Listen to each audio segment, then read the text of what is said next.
कश्यप ऋषि का नाम सुना है? बड़े ही महान ऋषि है। उनकी 16 पत्नियां थी। अब 16 पत्नियों में से एक का नाम था कद्रु और दूसरी का नाम था विनीता। ध्यान से सुनिएगा। कद्रु के संतान सारे सर्प थे। That means all her children were snakes. And Vinita के पुत्र थे अरुण और गरुड़। अब इतिहास तो ऐसा है कि कद्रु और विनीता के बीच में आपसी झगड़े के कारण वे एक दूसरे को पसंद नहीं करते थे और कद्रु ने विनीता और उनके पुत्रों को अपने वश में कर रखा था।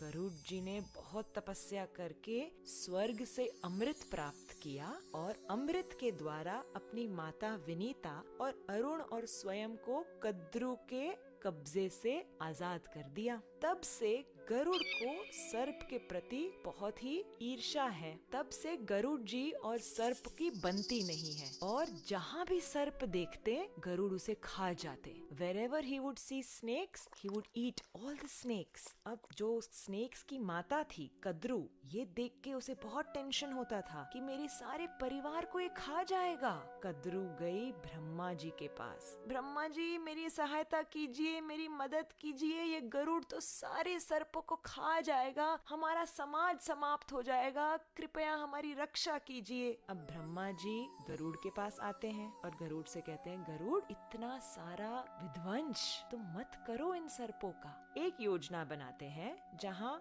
हर अमावस्या पे तुम्हें एक सर्प मिल जाएगा, तुम उसे खा लेना तुम्हारे भोजन की तरफ, तुम अन्य सर्पों को भयभीत मत करना। गरुड़ जी मान गए और इस योजना के अनुसार हर अमावस्या पे एक एक सर्प के परिवार से एक सर्प गरुड़ जी के पास पहुंच जाता था। अब ऐसे करते करते कालिया नाग के परिवार का टर्न आ गया। He had to send one snake to Garuda जी। कालिया ने कहा, मैं नहीं भेजूंगा, मेरे परिवार से कोई सर्प नहीं जाएगा। और गरुड़ जी यहाँ वेट कर रहे हैं, देखा तो ये सर्प तो आया ही नहीं और गरुड़ जी जा झपटे कालिया के ऊपर। घमासान युद्ध हुआ, स्वर्ग से लेके कालिया भाग रहा है और गरुड़ जी उसके पीछे, उसे नोचने के लिए, उसे परेशान करने के लिए उसके पीछे पीछे जा रहे हैं। कालिया गए ब्रह्मा जी के पास, त्राहिमाम मुझे बचाओ, गरुड़ आ रहा है। ब्रह्मा जी ने कहा, देखो तुमने तुम्हारा वचन नहीं निभाया, तुम्हारा टर्न था ना स्नेक भेजने का, तुमने क्यों नहीं भेजा? अब मैं तुम्हारी कोई मदद नहीं कर सकता। कालिया यहाँ जाए वहाँ जाए, बचाओ, कोई नहीं बचा पा रहा था और गरुड़ जी तेज गति से उसके पीछे आ रहे थे। कालिया तब अंत में जाते हैं अनंत शेष के पास, जो कि बलराम जी हैं। त्राहिमाम रो रो के मुझे बचाइए। अब बलराम जी का हृदय तो बड़ा कोमल है। अनंत शेष कहते हैं कालिया से, कालिया तुम व्रज में यमुना नदी में जाकर छिप जाओ, वहाँ तुम्हें गरुड़ नहीं परेशान करेगा, वहाँ तक तो वो आ भी नहीं सकता, यमुना का जल छू भी नहीं सकता। कालिया कहते हैं, अच्छा मुझे बताइए क्यों, ऐसा क्यों है? तो अनंत शेष उसका इतिहास बताते हुए कहते हैं कि एक समय की बात है, यमुना नदी के अंदर शौभरी मुनि तपस्या कर रहे थे। In the water he was meditating और उस समय गरुड़ जी यमुना में से एक मछली को उठाते हैं भोजन के लिए। अब Garuda is an eagle, right? Eagles catch fish and they eat. So इस मछली ने शौभरी मुनि को प्रार्थना की, मुनिवर मुझे बचाओ, गरुड़ के मुख से मुझे बचाओ। और फिर शौभरी मुनि ने उस मछली को बचाते हुए गरुड़ को श्राप दिया, गरुड़ तुम इस यमुना के जल में जैसे ही छुओगे तुम्हारी मृत्यु हो जाएगी, ये मेरा श्राप है। तो इस श्राप के वजह से गरुड़ यमुना पे नहीं आ सकते। अनंत शेष कहते हैं कालिया से, जाओ कालिया, अपनी पत्नियों को लेकर, बच्चों को लेकर, परिवार समाज को लेकर तुम यमुना में बस जाओ, गरुड़ तुम्हें वहाँ नहीं तंग करेगा। तो अब कालिया बसे हुए हैं यमुना के जल में। बड़ा ही अभिमानी नाग कालिया है और अपने विष से, बहुत भयानक विष से पूरे जल को दूषित करके बैठा था। कालिया सर्प के विष से बहुत परेशानी होती थी। उनके गाय जब वो जल पीते तुरंत मर जाते। अरे जल तो क्या, जब यमुना के ऊपर से पक्षियां उड़ती वे भी गिरकर मर जाती। इतना इतना भयंकर जहर उगलता था। कृष्ण सोच रहे थे मैं कैसे इस कालिया को यमुना से निकालूं। रोज जब मैं गैयों को लेके आता हूँ चरने, तब दाऊ जी मेरे साथ होते हैं। बलराम जी बड़े भाई हैं मेरे, वो मुझे कभी यमुना के पानी में जाने ही नहीं देंगे।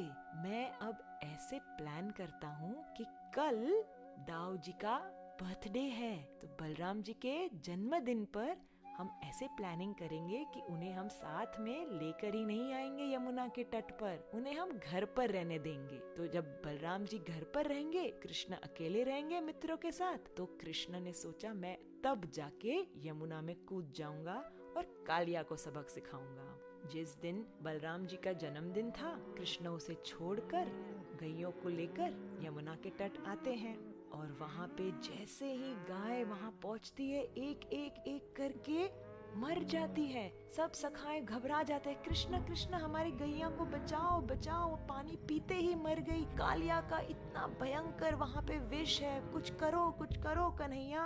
कृष्ण वहाँ आके अपने कोमल हाथों से जब गैयों को प्रेम करते हैं तो गैया जीवित हो जाती है। कृष्ण कहते हैं अभी तुम घबराओ मत, सब एक साइड पे खड़े हो जाओ।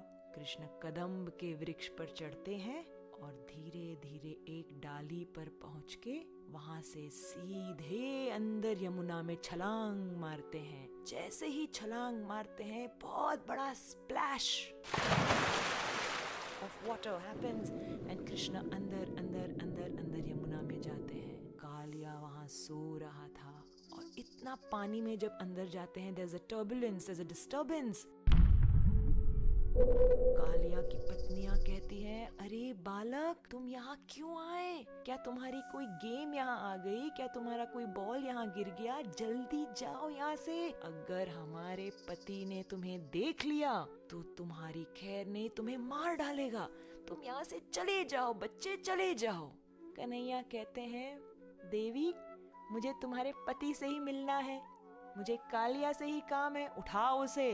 घबराते हुए पत्नियां कहते हैं, नहीं नहीं नहीं बच्चे तुम जाओ, उनका जहर बहुत ही स्ट्रॉन्ग है, तुम तो मर जाओगे। कृष्णा ने देखा कि अब ये पत्नियां उन्हीं के पति की साइड ले रही है, तो जोर से कालिया नाग के जो एक पूंछ थी उसके ऊपर अपने पद रख के जोर से स्टैंप किया और कालिया उठ गया। इतने सारे उनके हजारों फण थे और फणों पे लाल लाल आंखें, हजारों मस्तक कालिया के। कौन आया है मेरे पानी में मुझे डिस्टर्ब करने? कृष्ण सामने से आए, छोटे से पर कॉन्फिडेंस देखो। कहते हैं, मैं आया हूँ कालिया, तुमने हमारे यमुना को इतना प्रदूषित कर दिया है, तुम यहाँ से निकल जाओ। कालिया कहते, तुम मुझे यहाँ से निकालोगे? मैं तुम्हें मिनटों में समाप्त कर दूंगा। और कालिया जोर से रनिंग रनिंग रनिंग करके आके कृष्ण को पकड़ने लगे। कृष्ण थोड़ी साइड में हट गए, कालिया आगे निकल गया। वापस Kaliya swimming swimming swimming swimming करके आके अपने चुंगल में पकड़ना चाहते हैं कृष्ण को। कृष्ण यहाँ से वहाँ, वहाँ से यहाँ, कालिया अपने फणों से ऊपर नीचे आगे पीछे कृष्ण को पकड़ ही नहीं पा रहा है। और कृष्ण ने तब कालिया के मस्तक पर छलांग मारी। जैसे ही छलांग मारी और एक कदम एक फण पर रखा, उसके मुख से सारा जहर निकल गया।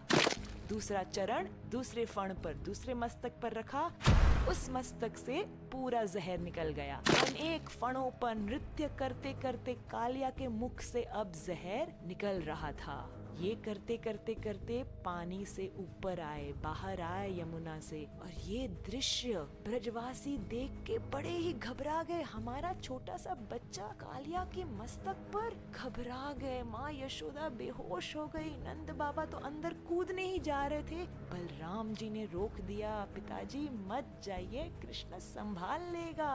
कृष्ण नृत्य करने लगे, एक फण से दूसरे फण पर, तीसरे चौथे, 10, 20, 50, 100, हजारों पर इतना सुंदर नृत्य कर रहे हैं कृष्ण कन्हैया। और स्वर्गवासी उन्हें म्यूजिकल अकम्पनीमेंट दे रहे हैं। ये दृश्य अत्यंत सुंदर पर ब्रजवासियों को तो बहुत टेंशन, हमारा बच्चा कृष्ण कन्हैया से कालिया के फणों से कैसे बचकर आएगा। कालिया के मस्तकों से अब सारा जहर उगल के बाहर निकल आया और वे अब विनम्रता से विथ ह्यूमिलिटी कहते हैं कृष्ण को कि मुझे आप क्षमा कर दीजिए, मैंने आपके यमुना को बहुत ही पॉइजनस बना दिया था, आप मुझे क्षमा कर दीजिए। कालिया की पत्नियां भी बहुत ही प्रार्थना करती है कृष्ण से, आप हमारे पति को क्षमा कर दीजिए, आप क्षमा कर दीजिए। कृष्ण बड़े प्रसन्न होते हैं इन प्रार्थनाओं से और कहते हैं कालिया यहाँ से तुम निकल जाओ, अपने समाज को लेके निकल जाओ, मेरे ब्रज के वासियों को परेशान मत करना।